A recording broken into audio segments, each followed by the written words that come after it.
So Jono Carroll outboxes, outclasses, outmaneuvers, and beats the crap out of Scott Quigg en route to 11th round stoppage. This was the best I've ever seen Jono Carroll fight. Jono Carroll, we know, a volume puncher, but I remember his old coach in the gym told me that when he was working with him back in the Celtic Warriors gym, he had Jono Carroll boxing a bit, doing a bit more defensive work. Obviously, we haven't seen Jono Carroll do that for a while, but he done it in this fight. He's obviously learned a lot from that world title fight against Tevin Farmer, and this was the sharpest, this was the best I've ever seen Jono Carroll fight. He looked fantastic. He's now the first man to stop Scott Quigg, but it has to be said, Scott Quigg was awful in this fight. You worried about Scott Quigg when you seen him inactive. You worried about him when you seen him missing weight against Oscar Valdez, and the fight that he had against Oscar Valdez was a very tough fight. He suffered a broken nose. He was dabbing at that nose the minute the first left hand from Jono Carroll went in.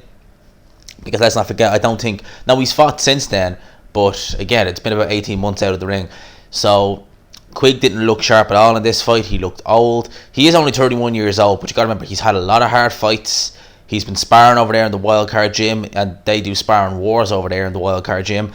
So Scott Quigg, there's miles on the clock. For 31 years old, he's no 31-year-old. And let's face facts, he was a big super bantamweight. He was only a featherweight for, 2 fights? And now he's a super feather. Realistically, he doesn't have much business being up here. He's not got the power. He's not got the strength. Jono was just better in every department. This has been the Scott Quigg of a few years ago. Would have been interesting. But Jono looked fantastic in there. He really did. He was landing body shot after body shot, right hook after right hook, straight left hands. Jono looked fantastic in there. And it was really after the 7th round you started to think to yourself, okay, maybe they want to pull Scott Quigg out here, because reflexes looked gone. His balance looked all over the shop. It makes you wonder, was there an injury there? Actually, it does make me wonder, because we've seen a fight earlier on in the card where Anthony Fowler fought a guy and his balance was all over the shop. He's blaming the ring, because there was times in this fight where you looked at Scott Quigg's feet and they just didn't look right. It looked like he was off balance, and I think he even himself, there was a few little jitters there, and these were when no shots went in. So it's not like he was hurt by Jono. He just looked, his balance looked all over the shop. So, this was the worst I've ever seen Scott Quigg look. Best I've ever seen Jono Carroll look. Jono Carroll, not a devastating puncher by no stretch of the imagination. So obviously, that's nearly worse. When you're in there and a fight's so one-sided and one guy's not a big puncher, that's when you start seeing the serious injuries happen. And after about 7 rounds, it was pretty much apparent that this fight was going one way. Jono won every round. And you started wondering, when are they going to pull Scott Quigg out? They didn't. They pulled him out in the... Well, they didn't pull him out. They threw the towel in the 11th round. They really should have done it around about the 8th or 9th, truth be told. Scott Quigg's very proud. He didn't want to be pulled out, but at the end of the day, that's why we have these cornermen who don't... It's not up to the fighter. The cornermen save the fighter from themselves, like Mark Breeden did with Deontay Wilder. So, that's kind of the story of the fight. In terms of Jono Carroll, he shot himself back into world level contention. He looked like a world level fighter in there. He really did. Jono Carroll, there's times in his career where he's underperformed. He underperformed against that French guy he got the draw with.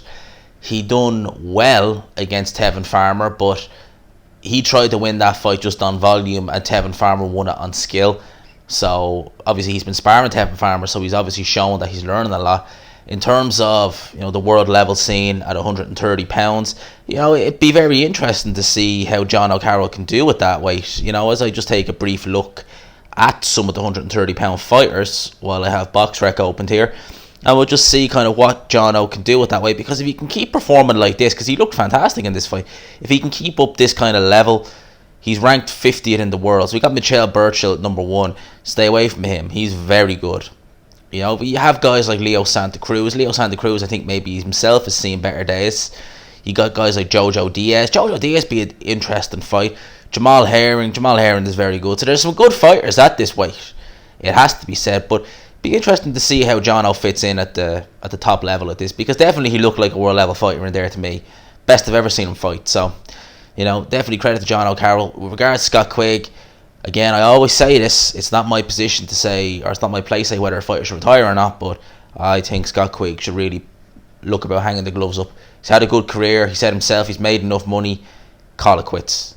because you don't want to see fighters get hurt, and some fighters, as they say, need saving themselves. So those are my thoughts on this. Let me know yours down below. I hope you enjoyed this video. If you did, please leave a like, subscribe, of course, if you are new, and as always, I will talk to you after.